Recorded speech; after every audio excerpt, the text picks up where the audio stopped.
Assalamualaikum. Iya, waalaikumsalam. Ini dengan Ibu Ade ya? Iya, benar.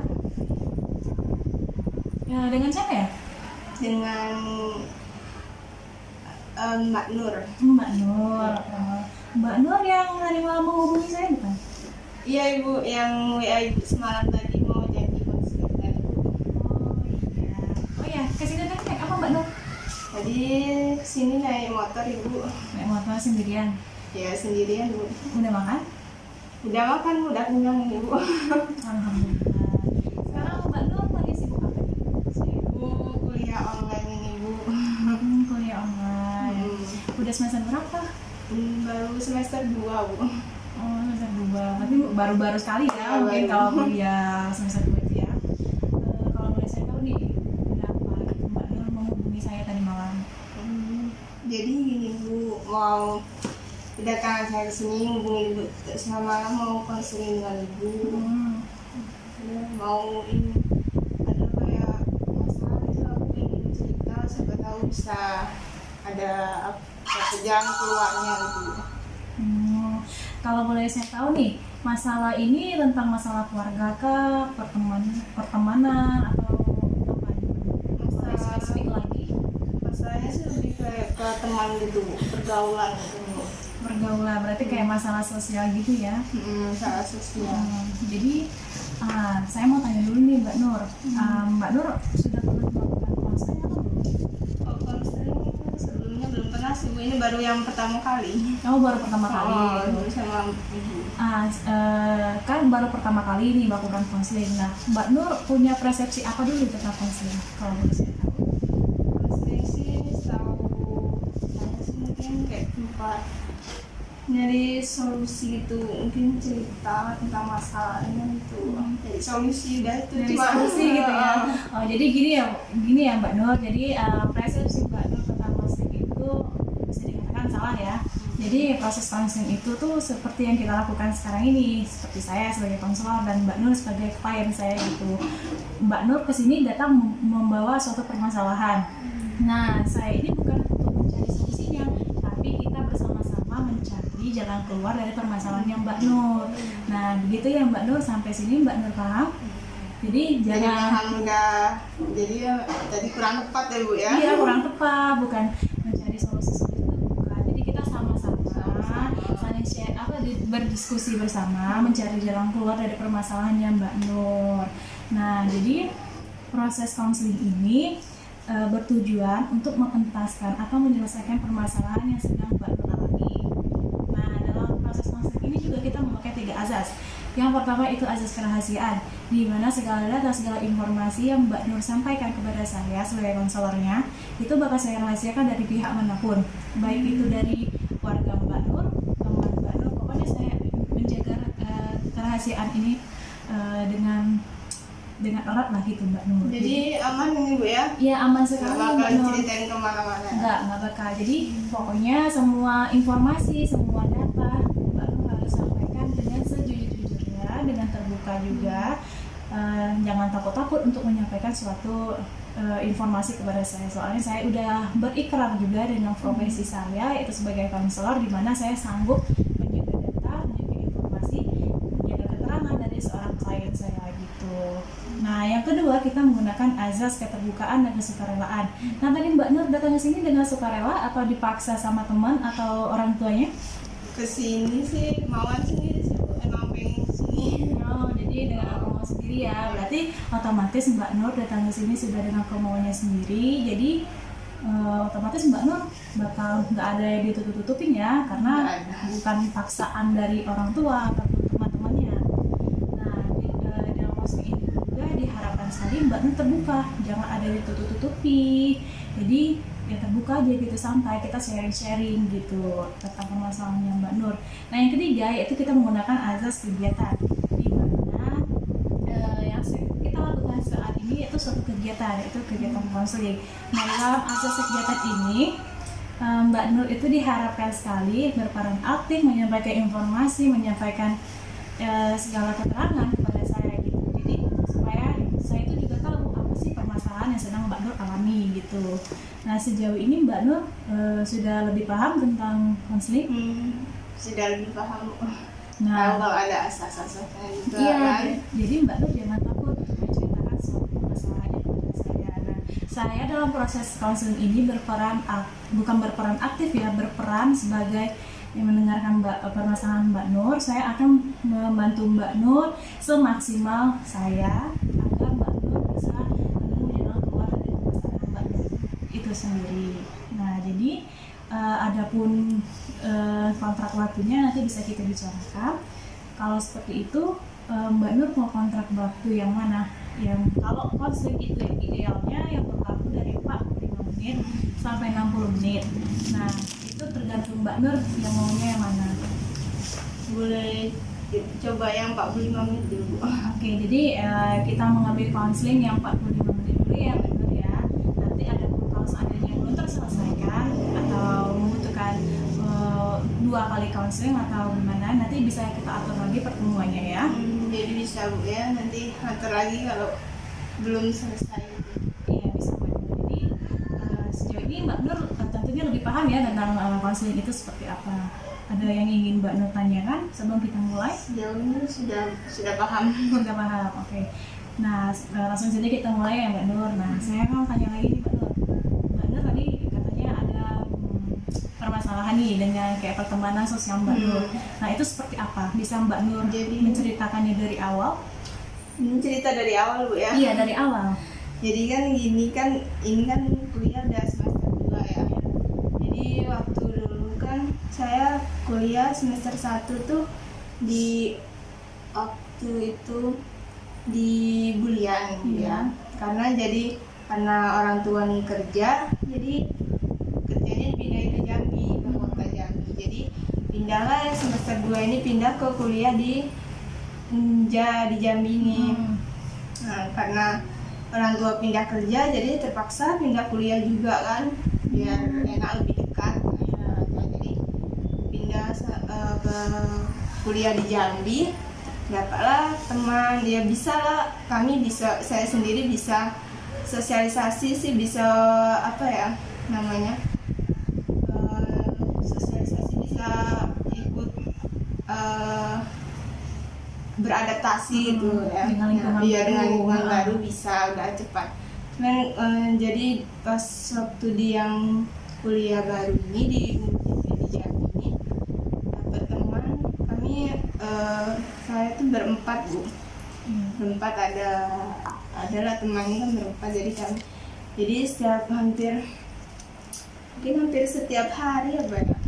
Pokoknya sudah kayak pulang kuliah gitu, teman tuh ngajak main gitu, sering ngajak main lah, kadang ke mall gitu Bu, kadang main juga ke karaokean, pokoknya sering ngajak main gitu. Walaupun kadang suatu hari pernah juga Bu ada konser. Nah, di Jambi ada konser, jadi temannya ngajak jemputlah ke rumah kami kan. Ngajak tonton konser kan, bilang besok ini ada ujian kan, besoknya gitu ada ujian gitu, belum belajar gitu, sama ada tugas juga Bu. Nah, temannya ngajak kan, mujuk kami, tenang lah, selalu lah katanya kan, kami tuh juga belum, tenang lah, ada dewean, besok bisa lah itu, besok hamin 10 menit lah kita baca materi itu katanya. Itu tugas tuh bisa kayak hamin itu 30 menit, bentar lah bayang besok kami kan rasanya ya bisa juga sih nolaknya, akhirnya iyalah ikutlah ajakan kawan tadi kan, nonton konser. Waktu tuh ada nonton konser, pokoknya sering juga kadang tuh main-main itu juga, nongkrong di kafe gitu, kadang malam-malam gitu kan. Balik kuliah tuh juga pokoknya sering main kayak gitulah. Nyampe tugas tuh kadang terbengkalai itu, mungkin ya bukan hamil hari lagi jauhnya, kadang deadline-nya mungkin 10 menit lagi, tuh mungkin 30 menit deadline, 30 menit lagi udah tutup deadline-nya, baru ngerjain tuh mungkin paling cepat. Itulah Bu, jadi tuh gila. Jadi tuh itu tadi lah Bu, kawan tuh sebenarnya enak berkawan, cuman itu tadi Bu sering ngajak main sampai tugas tuh itu tadi terbengkalai. Itu sering ngajak main, nongkrong lah, yang mall, karaokean, kadang juga ngajak main ke taman juga. Nah pokoknya ada aja lah Bu gitu setiap harinya acaranya. Aja untuk keluar gitu ya. Caranya ada aja gitu tiap hari. Pokoknya hampir semua wisata Jambi mungkin udah didatang. Ya Bu, Pak Ibu Rani Jambi mungkin sudah dimainin hampir tiap hari. Jambi itu lah kadang. Nah, jadi gitu. saya ingin tahu nih, tadi kan Mbak Nur mengatakan bahwa Mbak Nur itu pindah, orang tuanya sebelumnya di Bulian, terus Mbak Nur pindah ke Jambi karena orang tuanya pindah kerja ke Jambi. Itu emang kuliahnya Mbak Nur berhentiin di Bulian, terus Mbak Nur masuk lagi ke Unja gitu? Iya, dia nerusin yang semester gitu sih Bu. Yang Bapak ada kenalan gitu. Oh gitu. Oke. Nah, kan tadi Mbak Nur mengatakan kalau Mbak Nur mengerjakan tugas itu secara hamin 30, hamin 10 gitu. Jadi Mbak Nur tahu nggak dampak dari Mbak Nur mengerjakan itu? Apa sih yang terdampak pada diri Mbak Nur itu sendiri gitu? Dampaknya sih banyak nih sih betul.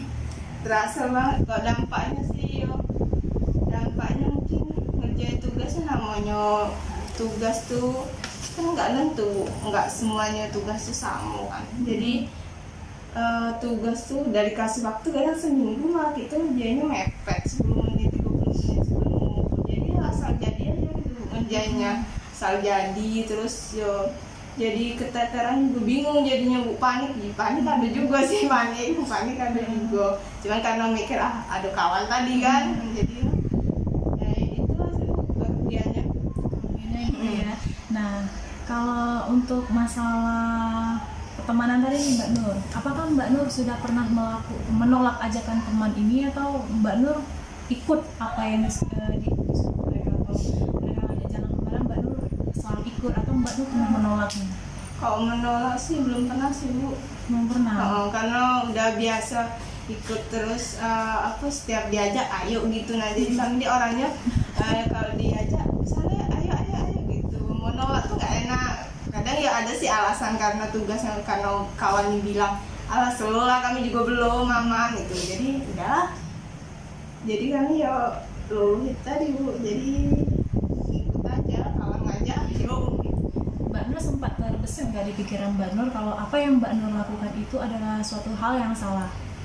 Ya sempat terbesit sih Bu, karena ya mungkin kan di rumah tuh kan orang tua kan juga kan jarang di rumah ya, jadi balik sepi gitu. Jadi di rumah kadang lebih sering sendiri, jadi suntuk juga kan, mau belajar juga mau belajar ada kawan kan, jadi sudah lah Bu, daripada di rumah suntuk juga kan, mau belajar mau udah males juga. Jadi saya ingin tanya nih, kedatangan Mbak Nur ke sini, Mbak Nur masalahnya tadi itu kan masalah tentang pertemanan. Jadi yang Mbak Nur mau selesaikan ini yang mana dulu? Masalahnya yang itu pertemanan tadi. Yang masalah Mbak Nur, apakah Mbak Nur ingin menolak ajakan teman, atau Mbak Nur bagaimana cara Mbak Nur supaya tidak gabung lagi sama mereka, atau bagaimana? Mungkin cara menolaknya ya. Kalau masih gabung sih masih pengen, cuman tuh mungkin kayak lebih ke yang hal negatif tuh kok bisa agak jauhi gitu lah Bu. Kalau masih berteman masih pengen, cuma mungkin yang hal positif gitu lah Bu. Nah, saya ingin bertanya lagi nih, kan tadi Mbak Nur mengatakan bahwa ujian Mbak Nur itu dilakukan belajarnya di hamin 30 menit, hamin 10 menit. Nah, itu apakah hasilnya itu sangat memuaskan atau sebaliknya? Kalau hasilnya tuh kan kadang ada juga dosen tuh yang terbuka itu kan. Kadang ada juga yang udah habis tugas apa ujian itu langsung nilainya itu langsung dikirim ke grup kelas, jadi semuanya nampak, sekelas nampak kan. Jadi kami tengok kan, kok hancur nih nilainya gitu daripada kawan-kawan yang lain. Sama teman-teman yang satu geng tadi itu sama juga hancurnya, atau Mbak Nur sendiri? Kalau hancurnya sih sama juga, tapi yang paling parah kan Oh, Mbak Nur sendiri Pak yang paling parah dari tiga temannya tadi. paling parah sendiri. Jadi apakah orang tua Mbak Nur sudah mengetahui kalau nilai Mbak Nur ini turun? Kalau orang tua sih belum sih, karena kan kalau kuliah ini kan nilai kan kirim ke grup, jadi kami megang hati sendiri kan, nggak kayak SMA atau SMP kan orang tua tahu. Nah itu yang berapot kan, kalau kan kayak udah kuliah jadi tahu itu, buka sendiri lah, kita nengok sendiri gitu. Kalau orang tua belum tahu. Belum tahu ya. Jadinya berarti, lagian juga kan ya jarang di rumah gitu, jadi nggak tahu juga, kami sering main kan. Jadi Mbak Nur sangat itu ya, ngerasa berdampak sekali teman-temannya tadi terhadap pendidikan Mbak Nur gitu, terhadap proses perkuliahan Mbak Nur. Nah untuk itu apakah udah ada upaya yang teman Mbak Nur lakukan? Kalau upaya sama ini sih belum sih Bu, cuman kayak rencana sih ada sih, kayak ya bakal coba mau kayak gini gitu. Kalau upaya sih belum ada. Nah, tadi kan Mbak Nur mengatakan mau cobalah yang seperti ininya, yang seperti ininya itu yang seperti bagaimana? Bisa Mbak Nur jelaskan? Yang rencananya sih pengennya biar ngubah tadi Bu ya, kami pengen coba nolak, mungkin ya nolak ajakan kawan kali itu main kan. Mungkin bisa kami ikut main, cuman kalau pas nggak ada tugas atau nggak ada ujian gitu kan ya, pengen nolaknya mungkin secara halus lah, minta maaf dulu kan, mungkin ya nolak ajakan kawan tadi dengan baik-baik lah ngomongnya, biar kawan itu kan ngerti gitu. Itu bakal itu yang bakal Mbak Nur lakukan gitu. Nah jadi kalau seandainya ini ya Mbak Nur ya, saya kasih pandangan nih supaya Mbak Nur pikirannya terbuka. Kalau seandainya Mbak Nur mengikuti ajakan teman tadi, misalnya pergi karaoke, pergi nonton, pergi konser, dan pergi ke tempat-tempat wisata yang ya bisa dibilang baru, jadi orang rame-rame kan ke sana kan. Jadi Mbak Nur ada tugas, ada ujian besok di keesokan harinya, jadi Mbak Nur belajarnya tuh nggak maksimal, jadi berdampak sama pendidikannya Mbak Nur loh, dibiayain sama orang tuanya kuliah, kasihan lah kan orang tuanya udah ngeluarin uang banyak gitu, cuman Mbak Nur menggunakan waktu itu sia-sia, udahlah waktunya habis, uang orang tua juga habis untuk biaya kuliah Mbak Nur gitu. Jadi mungkin kalau seandainya Mbak Nur bakal menolak ajakan teman Mbak Nur tadi, mungkin ya bisa mungkin ajak mereka untuk belajar bareng di rumahnya Mbak Nur, atau perginya nanti setelah tugas-tugas Mbak Nur ya terselesaikan, atau setelah ujian selesai, mungkin itu bakal berdampak lebih positif lagi ya Mbak Nur. Kalau seandainya yang tadi yang berdampak negatifnya, tentu banyak yang Mbak Nur orang tua kecewa sama Mbak Nur, terus IP Mbak Nur juga turun, terus juga waktu habis, Mbak Nur semakin hari semakin tua ya kan. Nah semakin hari membutuhkan biaya, jadi udah waktu banyak habis, uang orang tua juga banyak habis, terus itu semua nggak bisa diulang Mbak Nur. Jadi mungkin Mbak Nur bisa lah melihat dampak negatif sama dampak positifnya, itu lebih banyak dampak yang bisa Mbak Nur rasakan sendiri, yang bisa Mbak Nur lihat gitu. Jadi untuk itu yang Mbak Nur katakan tadi, untuk menolak ajakan teman, yaitu salah satu bagus ya, itu salah satu alternatif yang sangat bagus sekali, dengan caranya yang sopan, dengan caranya yang minta maaf terlebih dahulu. Mungkin Mbak Nur bisa diselingi, udah yuk kita belajar bareng gitu, ajak belajar sama-sama Bu ya, ya ajak belajar sama-sama gitu. Jadi inilah mereka pandangan juga kalau nanti seandainya kita pergi, tugas kita terbengkalai, terus itu juga orang tua kita kecewa sama kita, jadi tentu banyak korban juga di apa yang kita lakukan. Nah jadi kalau seperti itu, apakah Mbak Nur, keputusan ada di tangan Mbak Nur, apakah Mbak Nur mau tetap mengikuti ajakan teman atau untuk menolaknya atau bagaimana? Keputusannya sih itu ya menolak ajakan teman tadi, mungkin dengan cara ngomongnya baik-baik ya, minta maaf dulu, mungkin ngomongnya baik-baik biar kawan tuh kan ngerti. Kalau misalnya sekalian mungkin sekalian diajak, mungkin kawan diajak belajar sama-sama kan, jadi itu tadi lah keputusannya. Nah, saya ingin bertanya lagi nih Mbak Nur. Mbak Nur kan tadi udah mengatakan bahwa untuk menolak tadi, terus mau mengajak belajar bareng gitu kan. Nah, kenapa nih Mbak Nur bisa terjerumus sama teman-teman yang bisa Mbak Nur katakan tadi negatif gitu? Apa kelebihan dari mereka dan kelebihan dengan teman-teman Mbak Nur yang lainnya? Mungkin sih kalau kelebihan di kawan yang berempat nih, kan berempat ya, ini kawan tiga nih kayak satu pemikiran mungkin enak sih Bu kalau misalnya berkawan dengan mereka kan kayak misalnya kayak cerita-cerita enak juga gitu Bu, kayak satu pemikiran gitu. Cuman ya sama kalau misalnya main-main sih kan juga hobi gitu, cuman kalau ya tahu waktu juga, tahu kalau ada tugas atau enggaknya dulu waktu masih dulu ya. Cuman karena waktu di Jambi ini jadi Lagi itu di kota ya kan, beda sama yang kota di beda, Kemudian. kawannya udah beda lagi gitu.